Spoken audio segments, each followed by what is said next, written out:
നമുക്ക് back to school ഷോപ്പിങ്ങിന് പോകാമെന്നൊക്കെ പറഞ്ഞിട്ടുണ്ടായിരുന്നു. അപ്പോൾ ഞാൻ ചോദിച്ചു ഇത് എവിടുന്നാ ഇങ്ങനെ കണ്ടുപിടിച്ചെന്നൊക്കെ ചോദിച്ചപ്പോൾ അവർ ടീക്കുട്ടിയുടെ വീഡിയോയിൽ ടീക്കുട്ടി വലിയ മോളിൽ പോയിരുന്നുണ്ട്, അവിടെ പോയി പർച്ചേസ് ചെയ്യുന്നുണ്ട്, നമുക്ക് ഇഷ്ടമുള്ള സാധനങ്ങളൊക്കെ എടുക്കാമെന്ന്. അവരുടെ വിചാരം നമുക്ക് ചുമ്മാ പോയി ഒരു മോളിലോട്ട് കയറുക, ചുമ്മാ പോയി എല്ലാം എടുക്കാമെന്ന്. അപ്പോൾ നമ്മൾ പൈസ കൊടുക്കണമല്ലോ. എല്ലാവർക്കും പുതിയൊരു വീഡിയോയിലേക്ക് സ്വാഗതം. ഞാനിന്ന് സംസാരിക്കാൻ പോകുന്നത് ടിയ അദ്വൈക് എന്ന് പറയുന്ന യൂട്യൂബ് ചാനലിനെ കുറിച്ചിട്ടാണ്. പൊതുവെ വലിയ ആൾക്കാർ ആ ഒരു യൂട്യൂബ് ചാനൽ കാണാറില്ല, കാരണം കുട്ടികൾ കാണുന്ന ഒരു യൂട്യൂബ് ചാനലാണത്. ടി കുട്ടി അദ്വൈക് എന്ന് പറയുന്ന ആ കുട്ടികളാണ് ആ ഒരു യൂട്യൂബ് ചാനലിൽ എപ്പോഴും ഓരോ കാര്യങ്ങളും കാണിക്കാറ്. അവരുടെ വ്ളോഗുകളാണ് കൂടുതലും കാണുന്നത്. ടി കുട്ടിയുടെ ഡേ ഇൻ മൈ ലൈഫ്, അല്ലെങ്കിൽ അവർ സ്കൂളിൽ പോകുന്നത്, അവരുടെ ഷോർട്സ് വീഡിയോകൾ, അങ്ങനെയുള്ളതൊക്കെ. ഇപ്പോൾ ഏറ്റവും കൂടുതൽ അവരുടെ സബ്സ്ക്രൈബേഴ്സ് ആയിട്ടുള്ളത് കുഞ്ഞു കുട്ടികളൊക്കെ തന്നെയാണ്. അതുപോലെ തന്നെ 46 ലക്ഷത്തോളം സബ്സ്ക്രൈബേഴ്സ് ഉള്ള ഒരു യൂട്യൂബ് ചാനലാണത്. അപ്പോൾ ഈ ഒരു വിഷയത്തെ തുടർന്ന് ഞാൻ റിയാക്ട് ചെയ്യാനായിട്ടുള്ള കാരണം എന്ന് പറഞ്ഞാൽ, എനിക്ക് 3 മക്കളാണ്. അപ്പം അവർ 6 വയസ്സ്, 7 വയസ്സ്, 8 വയസ്സ് ആ ഒരു പ്രായമാണ് അവർക്കുള്ളത്. എൻ്റെ മക്കളെ ഇടയ്ക്കിടയ്ക്ക് ഫോൺ അമിതമായിട്ട് ഉപയോഗിക്കാൻ തുടങ്ങിയപ്പോൾ ഞങ്ങൾ ഫോണാകുമ്പോഴത്തേനും അവർ മാറിപ്പോയിരുന്ന എന്തെങ്കിലും ഷോർട്സ് ഒക്കെ കാണുമ്പോൾ, അല്ലെങ്കിൽ ഷോർട്ട് വീഡിയോസ് ഒക്കെ കാണുന്ന സമയത്ത് അവരെന്താ കാണുന്നതെന്ന് നമുക്ക് പറയാൻ പറ്റത്തില്ല. അപ്പം അതുകൊണ്ട് തന്നെ യൂട്യൂബ് കണക്ട് ചെയ്യാൻ പറ്റിയ ഒരു ടി വി വാങ്ങിച്ചു കൊടുത്തിട്ടുണ്ടായിരുന്നു. അപ്പം അവധി ദിവസങ്ങളിൽ അല്ലെങ്കിൽ 2 മാസത്തെ വെക്കേഷനൊക്കെ വന്ന സമയത്തെല്ലാം അവർ അത് കാണുമായിരുന്നു. അപ്പം ടി കുട്ടിയുടെ വീഡിയോസ് അവർ കഴിഞ്ഞ വർഷങ്ങളിൽ ഒരുപാട് കണ്ടിട്ടുണ്ട്. അപ്പം കഴിഞ്ഞ വർഷത്തെ വെക്കേഷൻ സമയത്തൊക്കെ എൻ്റെ മക്കൾ പറഞ്ഞിട്ടുണ്ടായിരുന്നു, ബാഗൊക്കെ വാങ്ങിക്കാൻ പോകുമ്പോൾ ഞങ്ങളെയും കൊണ്ടുപോകണം, നമുക്ക് ബാക്ക് ടു സ്കൂൾ ഷോപ്പിങ്ങിന് പോകാമെന്നൊക്കെ പറഞ്ഞിട്ടുണ്ടായിരുന്നു. അപ്പോൾ ഞാൻ ചോദിച്ചു ഇത് എവിടുന്നാ ഇങ്ങനെ കണ്ടുപിടിച്ചെന്നൊക്കെ ചോദിച്ചപ്പോൾ അവർ ടീക്കുട്ടിയുടെ വീഡിയോയിൽ ടീക്കുട്ടി വലിയ മോളിൽ പോയിരുന്നുണ്ട്, അവിടെ പോയി പർച്ചേസ് ചെയ്യുന്നുണ്ട്, നമുക്ക് ഇഷ്ടമുള്ള സാധനങ്ങളൊക്കെ എടുക്കാമെന്ന്. അവരുടെ വിചാരം നമുക്ക് ചുമ്മാ പോയി ഒരു മോളിലോട്ട് കയറുക, ചുമ്മാ പോയി എല്ലാം എടുക്കാമെന്ന്. അപ്പോൾ നമ്മൾ പൈസ കൊടുക്കണമല്ലോ. ഞാനതെൻ്റെ മക്കളെ പറഞ്ഞ് മനസ്സിലാക്കി കൊടുത്തു. നമ്മൾ ടീക്കുട്ടി അതൊരു വീഡിയോയ്ക്ക് വേണ്ടി ചെയ്യുന്നതാണ്. അപ്പം അങ്ങനെ പോയി നമുക്കൊരു മോളിലോട്ട് പോയിട്ട് കാണുന്ന സാധനങ്ങളെല്ലാം നമുക്ക് ഇങ്ങനെ എടുക്കാൻ പറ്റത്തില്ല. നമ്മൾ ആ എടുക്കുന്ന സാധനത്തിൻ്റെ എല്ലാത്തിൻ്റെയും പൈസ കൊടുക്കണം. നമ്മൾ സാധാ കടയിലുള്ളതിനേക്കാൾ ഇരട്ടി വിലയായിരിക്കും മോളിലൊക്കെ പോയി നമ്മൾ എന്തെങ്കിലും സാധനങ്ങളൊക്കെ പർച്ചേസ് ചെയ്താലെന്ന് ഞാൻ അവർക്ക് പറഞ്ഞു കൊടുത്തു. അതുപോലെ തന്നെ ഈ കുട്ടി ഇത് വീഡിയോ ചെയ്യുന്നത് അവർക്ക് വീഡിയോ വഴി പൈസ കിട്ടാൻ വേണ്ടിയാണെന്നും, ഒരു വീഡിയോയ്ക്ക് വേണ്ടിയാണ് ഇവർ ഇങ്ങനെ ചെയ്യുന്നതെന്നൊക്കെ ഞാൻ അവർക്ക് പറഞ്ഞു കൊടുത്തിട്ടുണ്ടായിരുന്നു. അതുപോലെ തന്നെ ഇങ്ങനെ ഇവർ പറയാൻ തുടങ്ങിയ സമയം തന്നെ ഞാൻ ടി കുട്ടിയുടെ വീഡിയോസ് കാണുന്നത്, ഈ ടി കുട്ടിയുടെ വീഡിയോ ആണെങ്കിലും M4Techന്റെ വീഡിയോസൊക്കെ ഇവർ കാണും. അപ്പം M4Techന്റെ വീഡിയോസ് ആണെങ്കിൽ നല്ലതാണല്ലോ, ഒരു കേക്കൊക്കെ ഉണ്ടാക്കുന്നത്, അല്ലെങ്കിൽ കുറേ ഫ്രൂട്ട്സ് ഒക്കെ വെച്ചിട്ട് സാലഡ് ഉണ്ടാക്കുന്നത്, ഇതൊക്കെ കുട്ടികൾ കാണുന്നത് നല്ലതായിട്ട് എനിക്ക് തോന്നി. അതുപോലെ തന്നെ ഈ ഫോണ് ഒരുപാട് ഉപയോഗിക്കാതിരിക്കാൻ വേണ്ടിയാണ് ടി വിയിലോട്ട് യൂട്യൂബ് കണക്ട് ചെയ്ത് കൊടുത്തത്. അപ്പം പൊതുവായിട്ട് നമ്മുടെ എല്ലാവരുടെ മുന്നിൽ വെച്ചാണ് കുട്ടികൾ വീഡിയോസും കാര്യങ്ങളും കാണുന്നത്. അപ്പം നമുക്ക് കാണാൻ പറ്റും കുട്ടികൾ എന്താണ് കാണുന്നതെന്നൊക്കെ ഉള്ളത്. അപ്പം ഈ കുട്ടികളുടെ ഭാഗത്തു നിന്ന് ഇങ്ങനത്തെ സംസാരം ഉണ്ടായ സമയത്ത് ഞാൻ എന്ത് ചെയ്തു, ടി കുട്ടീനെ അൺസബ്സ്ക്രൈബ് ചെയ്യുകയും അതുപോലെ തന്നെ ടി കുട്ടിയുടെ വീഡിയോസ് ഫീഡിൽ വരാത്ത രീതിയിൽ നമ്മൾ മറ്റുള്ളത് സെർച്ച് ചെയ്ത് കഴിയുമ്പോൾ ആ ഫീഡിൽ നിന്ന് അതങ്ങ് മാറിപ്പൊക്കോളും. എന്തെങ്കിലും ന്യൂസ് ചാനൽ അങ്ങനെയെല്ലാം സെർച്ച് ചെയ്ത് കണ്ടുകൊണ്ടിരിക്കുന്ന സമയത്ത് നമ്മുടെ ഫീഡിൽ കൂടുതൽ ആ ഒരു വീഡിയോയും കാര്യങ്ങളൊക്കെ വരത്തുള്ളൂ. അങ്ങനെ ടീക്കുട്ടിയുടെ വീഡിയോസ് കാണാത്തവർ ടീക്കുട്ടീന്ന് അടിച്ച് അങ്ങനെ ടൈപ്പ് ചെയ്ത് കാണത്തൊന്നും ഇല്ലാത്തതുകൊണ്ട് തന്നെ ഞാൻ വരുന്ന വീഡിയോയിൽ കണ്ടെങ്കിൽ മാത്രമേ അവരത് വെക്കത്തുള്ളൂ. അതുകൊണ്ട് അങ്ങനെ ഫീഡിൽ വരാത്തത് കൊണ്ട് തന്നെ ഏകദേശം 1 വർഷത്തോളം ടീക്കുട്ടിയുടെ വീഡിയോസ് ഒന്നും അവരങ്ങനെ കാണാറേ ഇല്ലായിരുന്നു. പക്ഷേ ടീക്കുട്ടി വിദേശത്തൊക്കെ പോകുന്ന വീഡിയോയും കാര്യങ്ങളൊക്കെ ഇട്ട സമയത്തെല്ലാം ഇവർ ചോദിക്കുമായിരുന്നു, നമുക്കും അമേരിക്കയ്ക്ക് പോയാലോ, അല്ലെങ്കിൽ നമുക്കും ഏതെങ്കിലും ഒരു സ്ഥലത്ത് പോയാലോ എന്നൊക്കെ ചോദിക്കുമായിരുന്നു. അന്നേരം ഞാൻ പറഞ്ഞിട്ടുണ്ട്, ടീക്കുട്ടിക്ക് വലിയൊരു യൂട്യൂബ് ചാനലുണ്ട്, അതുവഴി വലിയ പൈസ കിട്ടുന്നുണ്ട്. അപ്പം ഒരുപാട് പൈസ കിട്ടുന്നതുകൊണ്ടാണ് അവരിങ്ങനെയൊക്കെ പോകുന്നത്. നമുക്ക് ഇതേപോലെ നിങ്ങൾ വലുതായിട്ട് വേണം നമുക്ക് എല്ലാവർക്കും കൂടെ ഇങ്ങനെ പോകാൻ എന്നൊക്കെ പറഞ്ഞിട്ടുണ്ടായിരുന്നു. അതുപോലെ തന്നെ ഏകദേശം 1 വർഷത്തോളം ഞാനിങ്ങനെ കുട്ടികളെ ടീക്കുട്ടിയുടെ വീഡിയോസും കാര്യങ്ങളും ഒന്നും കാണിച്ചില്ല. കാരണം ടീക്കുട്ടി ചെയ്യുന്നത് പാടാന്നോ അങ്ങനെ ഒന്നും ഞാൻ പറയുന്നില്ല. കാരണം അവർക്ക് ഇഷ്ടം പോലെ പൈസ ഉണ്ട്, യൂട്യൂബിൽ നിന്ന് നല്ല ഏണിങ്സ്. ഇപ്പം ആ കുട്ടി തന്നെ അവർ വ്ളോഗും കാര്യങ്ങളൊക്കെ ഇടുമ്പോഴത്തേനും ആ ഒരു ചെറിയ പ്രായത്തിൽ തന്നെ അവർക്ക് ഇത്രയും വലിയ ചാനൽ, ഇത്രയും ഒരു വീഡിയോ ഇടുക എന്ന് പറയുമ്പോൾ അതിൽ എഫോർട്ടും കാര്യങ്ങളൊക്കെ ഉണ്ട്. അപ്പം നമ്മൾ വീഡിയോ ഇടുന്നതായതുകൊണ്ട് കറക്റ്റായിട്ട് നമുക്കറിയാം. അപ്പം അവർക്ക് ഷോപ്പിംഗ് ചെയ്യാനോ വിദേശത്ത് പോകാനോ അവർക്കൊന്നും ഒരു കുഴപ്പമില്ല. അവർക്ക് ഇഷ്ടംപോലെ സാമ്പത്തികമുണ്ട്. അതുപോലെ തന്നെ അവരുടെ ഇഷ്ടമാണ് അവർക്ക് എവിടെ പോകണം, എന്ത് വാങ്ങിക്കണം എന്നൊക്കെ ഉള്ളത്. അപ്പം ഞാൻ കരുതിയത് ഇത്രയേ ഉള്ളൂ. അപ്പം അവർ പോയി ഒരു ഷോപ്പിങ്ങിൽ പോയി ഒരു വർഷത്തേക്കിന് നമ്മളൊരു ബാഗ് വാങ്ങിക്കുകയാണ്. അതിൽ 10 മാസമാണ് നമ്മുടെ മക്കൾ ആ ബാഗ് ഉപയോഗിക്കുന്നത്. പിന്നെ ഈ 2 മാസത്തെ പിന്നെ 10 ദിവസം വീതം ക്രിസ്മസിന് ഓണത്തിന് അവധിയുണ്ട്. ഇടയ്ക്കുള്ള ലീവും വെച്ച് നോക്കിയെങ്കിൽ 1 മാസം കൂടെ നമുക്ക് അവധിയുണ്ട്. ഏകദേശം 9 മാസത്തോളമാണ് പിള്ളേർ ആ ബാഗും തൂക്കൊണ്ട് സ്കൂളിൽ പോകുന്നത്. കാരണം അവധി ദിവസങ്ങളും എല്ലാം വരുന്നുണ്ട്. അങ്ങനെ 2 മാസം അവധിയുണ്ട്. അപ്പോൾ ആ സമയത്തൊന്നും ഇത് ഉപയോഗിക്കുന്നില്ല. അതിന് ഇത്രയും ബ്രാൻഡഡ് ആയിട്ട് 2000 രൂപയ്ക്കൊക്കെ ഒരു ബാഗ് വാങ്ങിക്കുമ്പോഴത്തേനും ആ ബാഗ് ഒരു 9 മാസത്തോളം കൊണ്ടുപോകാൻ പറ്റാതെ 2-3 ബാഗൊക്കെ വാങ്ങിക്കുക എന്ന് പറയുമ്പോൾ അത് ഒരു പൊങ്ങച്ചത്തിൻ്റെ ഭാഗമായിട്ട് എനിക്ക് തോന്നി. അതുപോലെ തന്നെ അവർ ഒരു കാണുന്ന കുഞ്ഞു കുട്ടികളാണ് അവരുടെ വീഡിയോസ് കാണുന്നത് കൂടുതൽ. അപ്പം അവർക്ക് കണ്ടു പഠിക്കാൻ മാത്രമുള്ള ഒരു കാര്യം അവരുടെ ചാനലിൽ ചെയ്യുന്നതായിട്ട് എനിക്ക് തോന്നിയില്ല. കാരണം ഇപ്പം ഞാൻ പറയത്തില്ല ഒരിക്കലും പാവപ്പെട്ട കുട്ടികളെ, നിങ്ങൾക്ക് ഇത്രയും കാശുണ്ടല്ലോ, പാവപ്പെട്ട കുട്ടികളെയൊക്കെ സഹായിക്കുക, അവർക്ക് ബാഗ് വാങ്ങിച്ചു കൊടുക്കുക, അങ്ങനെ ഒന്നും പറയത്തില്ല. അതുപോലെ തന്നെ നിങ്ങൾക്ക് ഇഷ്ടമുള്ള സാധനം, ഇപ്പോൾ ടീക്കൂട്ട് ഓടിപ്പോയി റബ്ബർ തന്നെ ക്യൂട്ടായിട്ടുള്ള സാധനങ്ങളാണ് ഇവർ കൂടുതലായിട്ട് എടുക്കുന്നത്. ഇപ്പം ഒരു റബ്ബർ എടുക്കുന്നു, വേറെ ക്യൂട്ടായിട്ടുള്ള റബ്ബർ കണ്ടാൽ അതും പോയി എടുക്കുന്നു. അതുപോലെ തന്നെ പൗച്ചും അങ്ങനെയാണ്. അപ്പം ഞാൻ ഇന്നാളിടയ്ക്ക് ഇവർ കുഞ്ഞുങ്ങൾ വീഡിയോ കണ്ടുകൊണ്ടിരുന്ന സമയത്ത് ഞാൻ ഇവരുടെ വീഡിയോ കണ്ടാണ്. ടീക്കൂട്ടി വാങ്ങിക്കുന്ന സാധനങ്ങളെല്ലാം അത് അതേപടി സൂക്ഷിച്ച് ഇങ്ങനെ ഇന്ന സ്ഥലത്തുനിന്ന് വാങ്ങിക്കുന്ന സാധനം എന്ന് പറഞ്ഞ് സൂക്ഷിച്ചും പറക്കിയൊക്കെ വെക്കുന്നതായിട്ട് ഇവരുടെ വീഡിയോയിൽ കണ്ടു. അപ്പോൾ ഇത് കളക്ട് ചെയ്ത് വെക്കാൻ വേണ്ടിയൊക്കെയാണ്. അപ്പം ഞാൻ ഇവരുടെ ഈ വീഡിയോസ് കണ്ടു കഴിഞ്ഞപ്പോൾ എനിക്ക് മനസ്സിലായി, അപ്പം നമ്മുടെ മക്കൾ ഇത് കാണുമ്പം ഇവരുടെ ഒരു ജീവിത രീതി അല്ല നമ്മളതെന്ന് പറയുമ്പോൾ ഒരു 1-2 റബ്ബർ, അതും ഈ 5 രൂപയുടെ ഒക്കെ പോലത്തെ റബ്ബർ. ഇപ്പോഴാണെങ്കിൽ ഞാൻ 1 രൂപയുടെ റബ്ബറാണ് മേടിക്കുന്നത്. ഇവിടെ 1 രൂപയ്ക്ക് 10 റബ്ബർ അങ്ങനെ കിട്ടും.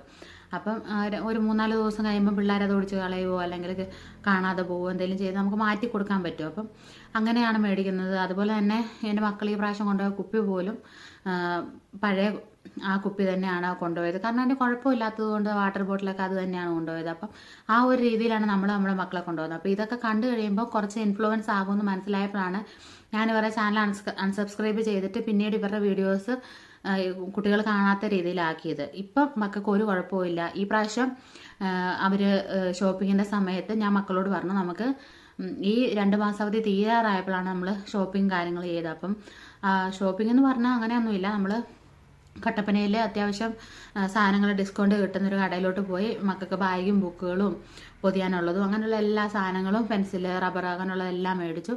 അതും 3 പേർക്കും കൂടെ ഒരു സെറ്റ് പെൻസിൽ വാങ്ങിച്ചായിരുന്നു. അപ്പം 3 റബ്ബർ, 3 കട്ടർ അങ്ങനെയുള്ള സാധനങ്ങൾ എല്ലാം മേടിച്ചു. അപ്പം ഇങ്ങനെയുള്ള പർച്ചേസും കാര്യങ്ങളൊക്കെ ചെയ്ത് സന്തോഷത്തോടെ പോയി 3 പേരെയും കൂട്ടി. ഇനി എപ്പോഴും വെളിയിലൊന്നും പോകാൻ പറ്റത്തില്ലാത്തത് കൊണ്ട് അവർക്ക് ഇഷ്ടമുള്ള ആഹാരവും മേടിച്ചു കൊടുത്ത് സന്തോഷത്തോടെ നമ്മൾ വീട്ടിൽ വന്നു. അപ്പം നമുക്കൊരിക്കലും ഈ ടീക്കുട്ടിയോട് പറയാൻ പറ്റത്തില്ല. ടീക്കുട്ടി നന്നായിട്ട് ഏൺ ചെയ്യുന്നുണ്ട്. അതുപോലെ തന്നെ അവരുടെ പേരൻസിന് അവരുടെ അച്ഛനമ്മമാരെ ആയിട്ട് ഇഷ്ടംപോലെ സ്വത്തും കാര്യങ്ങളും പണവും ഒക്കെ ഉള്ള ആൾക്കാരാണ്. ഹസ്ബൻഡിന് നല്ല ജോലിയും കാര്യങ്ങളും ഉണ്ട്. അപ്പം ഇവർക്ക് ഇഷ്ടത്തിന് ചിലവാക്കാനുണ്ട്. അതുപോലെ തന്നെ ടീക്കുട്ടി പഠിക്കുന്ന സ്കൂള് വലിയൊരു CBSE സിലബസ് ഉള്ള വലിയൊരു സ്കൂളാണ്. അപ്പം അവിടെ വിദേശത്തു നിന്നുള്ള ആൾക്കാരും ഒക്കെ ഉള്ളവരുടെ കുട്ടികളായിരിക്കും അവിടെ പഠിക്കുന്നത്. അപ്പം ടീക്കുട്ടി വളരെ മാതൃകയായിട്ട് ചെറിയ 5 രൂപയുടെ പെൻസിൽ, അങ്ങനെ 5 രൂപയുടെ പെൻസിൽ, 5 രൂപയുടെ റബ്ബറും അല്ലെങ്കിൽ ബ്രാൻഡഡ് അല്ലാത്ത ബാഗും കാര്യങ്ങളൊക്കെ കൊണ്ടുപോകുമ്പം ഇതൊക്കെ കൊണ്ടുവരുന്ന പിള്ളേരും കാണും. അവരുടെ ഒപ്പത്തിനൊപ്പം നിൽക്കാനും ഒക്കെ ആയിട്ടായിരിക്കും ഇങ്ങനെ ചെയ്യുന്നത്. അല്ല അവരെക്കാളും കുറച്ചും കൂടെ മുമ്പേ എൻ്റെ മകൾ നിൽക്കണം എന്നുള്ള രീതിയിലായിരിക്കും ചെയ്യുന്നത്. അത് കണ്ട് നമ്മൾ അനുകരിക്കേണ്ട കാര്യമില്ലാത്തത് കൊണ്ട് നമുക്ക് ആ ചാനൽ കാണേണ്ട ആവശ്യമില്ലാത്തതുകൊണ്ട് ഞാൻ എന്തായാലും എൻ്റെ മക്കൾ ആ ചാനൽ കാണണ്ടല്ല, അതുപോലെ വളരണ്ട. നമ്മളൊരിക്കലും നമ്മുടെ മക്കളെ നമ്മളെ ബുദ്ധിമുട്ടുകളൊക്കെ അറിയിച്ച് തന്നെ വളർത്തണം. അപ്പം എപ്പോഴും ഓരോ സാധനങ്ങൾ മേടിക്കാൻ പറയുക, അതൊക്കെ എന്ന് പറഞ്ഞാൽ നമ്മൾ എന്തെങ്കിലും ടാസ്കുകൾ കൊടുത്തല്ല പരീക്ഷയ്ക്കൊക്കെ ഫുള്ള് മാർക്ക് മേടിക്കുക, അല്ലെങ്കിൽ പ്രതീക്ഷിച്ചതിലും മാർക്ക് മേടിക്കുക, അങ്ങനെയുള്ള കാര്യങ്ങളൊക്കെ ചെയ്യുമ്പോൾ നമ്മളൊരു പ്രോത്സാഹനമായിട്ട് അവർക്ക് ഇഷ്ടപ്പെട്ടൊരു സാധനമൊക്കെ മേടിച്ച് കൊടുക്കുക എന്ന് പറഞ്ഞാൽ ഒരു നല്ലൊരു കാര്യമാണ്. അപ്പം കണ്ട് ഇൻഫ്ലുവൻസ് ആകുന്ന രീതിയിലുള്ള കാര്യങ്ങൾ മക്കൾ പഠിക്കേണ്ടാത്തത് കൊണ്ട് തന്നെ ഞാൻ ആ ചാനൽ കാണുന്നത് സ്റ്റോപ്പ് ചെയ്യിച്ചു. അതുപോലെ തന്നെ നിങ്ങൾ ഓരോരുത്തരും ഒരുപാട് റിയാക്ഷൻ വീഡിയോയുടെ കമൻസിൽ ഞാൻ കണ്ടു. ഇപ്പോൾ ഒരുപാട് പേര് ഇതെടുത്ത് റിയാക്ട് ചെയ്തിട്ടുണ്ട്. ഇപ്പം ആദ്യം ഷെബീന ബീബി ആയിരുന്നു റിയാക്ട് ചെയ്തത്. പിന്നെ റിയാക്ഷൻ വീഡിയോ ചെയ്ത് ഒരുപാട് പേര് ടീക്കുട്ടിയുടെ ഈ ഒരു ഇഷ്യൂ റിയാക്ട് ചെയ്തിട്ടുണ്ട്. അപ്പം അതിൻ്റെ കമൻറ്റ് സെക്ഷനിൽ ഒരുപാട് പേര് കമൻറ്റ് ചെയ്തിട്ടുണ്ട്, എൻ്റെ മക്കളും ഇങ്ങനെയായിരുന്നു, ടീക്കുട്ടിയെ കണ്ട് ഇൻഫ്ലുവൻസ് ആയി ഇടയ്ക്ക് ടീക്കുട്ടിയുടെ വീഡിയോസ് കാണുമായിരുന്നു, അങ്ങനെയുള്ള കമൻസ് ഒക്കെ കണ്ടു. അപ്പം നമ്മൾ അത് സ്റ്റോപ്പ് ചെയ്യുക. ചാനൽ കാണാതിരുന്നാലുള്ള പ്രശ്നം തീർന്നല്ല, ആ ചാനൽ കണ്ടാന്ന് വെക്കുക. അതുപോലെ തന്നെ അവരുടെ മക്കളെ ഒരു പേരൻ്റ് എന്നുള്ള നിലയിൽ എനിക്ക് തോന്നുന്നു അവരൊരു വീഡിയോയ്ക്ക് വേണ്ടി മാത്രമായിരിക്കും ഇങ്ങനെ ചെയ്യുന്നതെന്ന് എനിക്ക് തോന്നുന്നു. അവരെ ഒരിക്കലും ഞാൻ സപ്പോർട്ട് ചെയ്ത് സംസാരിക്കുമല്ല. ഞാൻ അവരുടെ ചാനൽ പോലും ബ്ലോക്ക് ചെയ്ത് വെച്ചിരിക്കുന്ന ഒരു വ്യക്തിയാണ്. എനിക്ക് കാണണമെന്ന്, നമ്മുടെ മക്കൾക്ക് അത് കാണണ്ട എന്നുള്ളത് കൊണ്ട് തന്നെ മക്കൾ ഈ രീതിയിൽ സംസാരിക്കുന്നതുകൊണ്ട് അത് ബ്ലോക്ക് ചെയ്ത് വെച്ചിട്ടുള്ള ഒരു വ്യക്തിയാണ് ഞാൻ. അപ്പം അവരെ ഒരിക്കലും ഞാൻ സപ്പോർട്ട് ചെയ്യാനും പോകത്തില്ല. ഞാൻ എന്താ വിചാരിക്കുന്നതെന്ന് ചോദിച്ചിട്ടുണ്ടെങ്കിൽ, ഒരു കണ്ടന്റിന് വേണ്ടിയാണ് അവരിങ്ങനെ ചെയ്യുന്നത്. ഇപ്പോൾ കണ്ടന്റ് എന്ന് പറയുമ്പോൾ ഒരു 2000 രൂപയൊക്കെ കുട്ടിയുടെ കയ്യിൽ കൊടുത്തിട്ട് ഈ വർഷത്തെ ഭാഗ്യ സാധനങ്ങൾ 2000 3000 ഒക്കെ ആയിക്കോട്ടെ, നീ ഒരു ചലഞ്ച് പോലെ മേടിക്കുന്ന രീതിയിൽ, അതായത് ഏറ്റവും ചിലവ് ചുരുക്കി സാധനങ്ങൾ മേടിക്കുന്ന രീതിയിൽ നമുക്കൊരു കണ്ടന്റ് ആക്കാം. ഇങ്ങനെയൊക്കെ വേണേൽ അവർക്ക് ചെയ്യാം. പക്ഷെ അവരുടെ കയ്യിൽ കാശുള്ളത് കൊണ്ടും അങ്ങനെയൊന്നും അവർ ചെയ്യുന്നില്ല. അവർക്ക് വേണേൽ അങ്ങനത്തെ കണ്ടന്റുകൾ ഇടാം. ഒരു വീഡിയോയ്ക്ക് വേണ്ടിയാണ് ഈ രീതിയിലൊക്കെ ഒരുപാട് എക്സ്പെൻസ് ആയിട്ട് സാധനങ്ങൾ മേടിച്ച് കൂട്ടുന്നതെന്ന് എനിക്ക് തോന്നുന്നു. അതുപോലെ തന്നെ ഈ ഫോറം മാളിലൊക്കെ പോയി അവിടുന്ന് തന്നെ ബാഗ് വാങ്ങിച്ചാലേ ടീക്കുട്ടി ശരിയാവത്തുള്ളൂ എന്ന് പറയുന്നു. അവിടെ പോയി ബാഗ് വാങ്ങിക്കാന്ന് പറയുമ്പോൾ ചിലപ്പോൾ ആ ഒരു കടയുടെ ആ ഒരു മോളിൻ്റെ പ്രൊമോഷന് വേണ്ടി അവർക്ക് ചിലപ്പോൾ അത് ഫ്രീ ആയിട്ട് കിട്ടുന്ന കാര്യങ്ങളായിരിക്കും.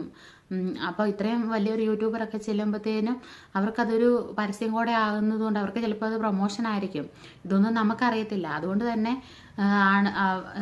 ഇവർ വീഡിയോ ഇടുന്നത് നമുക്കിപ്പോൾ അവരുടെ മക്കൾക്ക് അങ്ങനെ സാധനം മേടിച്ച് കൊടുക്കരുത്, അങ്ങനെ ഒന്നും റിയാക്ഷൻ വീഡിയോയിലിരുന്ന് നമുക്കത് പറയാൻ പറ്റുന്ന കാര്യമല്ല. അതുകൊണ്ട് നമുക്ക് കാണണ്ട, നമ്മുടെ മക്കൾക്കും കാണണ്ട. നമ്മൾ ഒന്നെങ്കിൽ അൺസബ്സ്ക്രൈബ് ചെയ്യുവോ ബ്ലോക്ക് ചെയ്യുവോ, അവരുടെ ആ ഒരു ചാനലിൽ നിന്ന് മാറ്റി ഒരുപാട് നല്ല നല്ല കുട്ടികൾ ചെയ്യുന്ന ചാനലുകളൊക്കെ ഉണ്ട്. ഇപ്പോൾ കഥകളി ചെയ്യുന്നത്, ഡോളുകളെ വെച്ചിട്ട് സ്റ്റോറി ചെയ്യുന്ന ചാനലുകളൊക്കെ ഉണ്ട്. അതൊക്കെ ആയിട്ട് കുട്ടികളെ കാണിച്ചു കൊടുക്കുക. അപ്പോൾ അതുപോലെ നമ്മുടെ മക്കളെ പറഞ്ഞ് മനസ്സിലാക്കി കൊടുക്കുക. അവരൊരു വീഡിയോയ്ക്ക് വേണ്ടിയാണ് ചെയ്യുന്നത്, അല്ലെങ്കിൽ അവർക്ക് പൈസ ഉള്ളതുകൊണ്ടാണ്, അല്ലെങ്കിൽ നമ്മളെ കൊണ്ട് അങ്ങനെ പറ്റത്തില്ല. ഇപ്പോൾ ഈ ചില കുട്ടികൾക്ക് അത് മനസ്സിലാക്കാൻ പറ്റത്തില്ല. ചിലവർ വിചാരിക്കും ഈ കുട്ടിയുടെ അച്ഛനും അമ്മേനെ പോലത്തെ അച്ഛനും അമ്മയും കിട്ടിയാൽ മതിയായിരുന്നു, അപ്പോൾ ഞങ്ങൾക്കും അങ്ങനെ ജീവിക്കാമായിരുന്നല്ലോ എന്നൊക്കെ ചിന്തിക്കാം. അങ്ങനെ ചിന്തിക്കാൻ വേണ്ടി നമ്മൾ ഇടവരുത്തരുതെന്നാണ് ഞാൻ പറയുന്നത്. കാരണം അവരുടെ ചാനൽ കാണുന്നത് കൊണ്ടാണല്ലോ ഈ പ്രശ്നം വരുന്നത്. കാണാതിരുന്നാലുള്ള പ്രശ്നം തീരുകയും ചെയ്യും. ഒരുപാട് പേര് ഇവരെ കാണുന്നില്ല എന്ന് കണ്ടു കഴിയുമ്പോൾ ഇവരിങ്ങനെയുള്ള കണ്ടന്റുകളൊക്കെ മാറ്റി പിടിക്കുകയും ചെയ്യും. പിന്നെ ഇവർ കഴിഞ്ഞ ദിവസങ്ങളിൽ 6000 7000 രൂപയ്ക്കൊക്കെ വേണ്ടി കുട്ടികൾക്ക് സ്നാക്സ് വാങ്ങിച്ചു കൊടുക്കുകയാണ്. ഇവർ ഈ ബാഗ് വാങ്ങിക്കുന്നതും മറ്റുള്ള സാധനങ്ങൾ വാങ്ങിക്കുന്നത് പോലെ അല്ല, ഒരു വലിയൊരു ഷോ ഓഫ് കാണിക്കാൻ വേണ്ടി ഈ 6000 7000 രൂപയ്ക്ക് സ്നാക്സ് വാങ്ങിച്ച് കുട്ടികൾക്ക് കൊടുക്കുന്നത്. നമ്മൾ നമ്മുടെ വീട്ടിലുണ്ടാക്കുന്ന ഫുഡുകൾ, അല്ലെങ്കിൽ രാവിലെ ഉണ്ടാക്കുന്ന പലഹാരം, ഇടയ്ക്കൊക്കെ ഇങ്ങനത്തെ സ്നാക്സ് ഒക്കെ വാങ്ങിച്ചു കൊടുക്കുന്നതാണ് ഏറ്റവും നല്ലത്. ഈ 7000 രൂപയുടെ അത്രയും പലഹാരം കുട്ടികൾ കഴിക്കുമ്പം തന്നെ ആ കുട്ടികളുടെ ഹെൽത്ത് അത്രയും കേടാവുകയാണ്. ഒരു പേരൻ്റ് എന്നുള്ള നിലയിൽ ഇത് കണ്ടപ്പോൾ നിങ്ങളോട് പറയണം തോന്നി. കാരണം നിങ്ങൾ അത് തിരുത്തേണ്ട ഒരു കാര്യം തന്നെയാണ്. നിങ്ങൾ സാധനങ്ങൾ മേടിച്ചു കൊടുക്കുന്നതൊന്നും അല്ല വലിയ കാര്യമായിട്ടിരിക്കുന്നത്. അത് നിങ്ങൾ ചെയ്യുകയോ ചെയ്യാതിരിക്കുകയോ നിങ്ങളുടെ ഇഷ്ടം. പക്ഷേ നിങ്ങൾ ഇത്രയും 7000 രൂപയ്ക്കൊക്കെ ഈ സ്നാക്സ് ഒരു മാസത്തേക്കിനാണെങ്കിലും അതിനൊരു എക്സ്പയറി ഡേറ്റും കാര്യങ്ങളൊക്കെ ഉണ്ടല്ലോ. ഇങ്ങനെ ഒരുപാട് വാങ്ങിച്ചു കൂട്ടേണ്ട കാര്യമൊന്നുമില്ല. നിങ്ങൾ എപ്പോഴും ഷോപ്പിങ്ങിന് പോകുന്ന ആൾക്കാരാണ്. അപ്പം ഇത് ആൾക്കാരെ കാണിക്കാൻ വേണ്ടി ഒരു 7000 രൂപയ്ക്കൊക്കെ സ്നാക്സ് വാങ്ങിക്കാന്ന് പറഞ്ഞാൽ പല രീതിയിലുള്ള കേക്കും കാര്യങ്ങളും, ഇതെല്ലാം ഈ ഷുഗർ കണ്ടന്റുകളൊക്കെ അടങ്ങിയ സാധനങ്ങളാണ്. ഈ കുഞ്ഞു പ്രായത്തിൽ അതുങ്ങൾക്ക് ഈ ഷുഗർ പോലുള്ള അസുഖങ്ങളൊന്നും വരാതിരിക്കാനായിട്ട് പേരൻ്റ് എന്നുള്ള നിലയിൽ നിങ്ങളത് ശ്രദ്ധിച്ച്, അല്ലെങ്കിൽ നിങ്ങൾ നിങ്ങളുടെ വീഡിയോസ് കാണുന്ന കുട്ടികൾക്ക് എന്തൊരു മാതൃകയാണ് നിങ്ങൾ കാണിച്ചു കൊടുക്കുന്നത്. നിങ്ങൾ ഇതേപോലെ കുറേ സ്നാക്സ് വാരി കഴിക്കണം എന്നാണോ? ഈ ഒരു കാര്യത്തോടൊക്കെ എനിക്ക് നല്ല വിയോജിപ്പുണ്ട്. കാരണം അതേസമയം ടീക്കുട്ടി ഇങ്ങനെയൊന്നും ചെയ്യാറില്ല, അല്ലെങ്കിൽ ഒരുപാട് സ്നാക്സും കാര്യങ്ങളും തിന്നാറില്ല, വീട്ടിലുള്ളതൊക്കെ തിന്നുന്നതെന്നൊക്കെ പറയുമ്പോഴത്തേനും അത് കാണുന്ന എപ്പോഴും ടീക്കുട്ടിയുടെ വീഡിയോസ് കാണുന്ന കുട്ടികൾക്ക് ഒരു ഇൻഫ്ലുവൻസ് ആയി അവരും അങ്ങനെയൊക്കെ ചെയ്യും. പക്ഷെ നിങ്ങൾക്ക് നിങ്ങളുടെ വ്ലോഗ് വഴി ഒരുപാട് കുട്ടികൾക്ക് നല്ല നല്ല മാതൃകകൾ കാണിക്കാൻ പറ്റും. പക്ഷെ നിങ്ങളത് ചെയ്യുന്നില്ല. സ്വയം മനസ്സിലാക്കി നിങ്ങൾ എന്തെങ്കിലും അതൊക്കെ ചെയ്യും, നിങ്ങളുടെ വീഡിയോയിലുള്ള തെറ്റുകൾ തിരുത്തും എന്ന് പ്രതീക്ഷിക്കുന്നു. പക്ഷേ തിരുത്താനാണ് നിങ്ങൾ തിരുത്തിയേനെ. കാരണം നിങ്ങളുടെ വീഡിയോസിന് താഴെ വന്ന ഒരുപാട് പേരൻസ് അവരുടേതായ അഭിപ്രായങ്ങൾ കമൻറ്റ് ചെയ്യുമ്പോൾ നിങ്ങളത് ഡിലീറ്റ് ആക്കി കളയുന്നുണ്ട്. അപ്പം നിങ്ങൾക്ക് അത് മാറ്റാനായിട്ട് താല്പര്യമില്ലാത്ത സ്ഥിതിക്ക് നമ്മളത് മാറ്റുക എന്നുള്ളതേ ഉള്ളൂ. നമ്മൾ അവരുടെ ചാനൽ കാണണ്ട, അല്ലെങ്കിൽ നമ്മുടെ കുട്ടികളെയും കൊണ്ട് ആ ഒരു ചാനൽ കാണിക്കേണ്ട എന്ന് മാത്രമേ നമുക്ക് ചെയ്യാനുള്ളൂ. അപ്പോൾ ഈ ഒരു വീഡിയോയെ കുറിച്ചിട്ടുള്ള നിങ്ങളുടെ അഭിപ്രായങ്ങൾ വീഡിയോയ്ക്ക് താഴെ കമൻറ്റ് ചെയ്യാൻ മറക്കരുത്. മറ്റൊരു വീഡിയോ ആയിട്ട് വീണ്ടും കാണാം. ബൈ.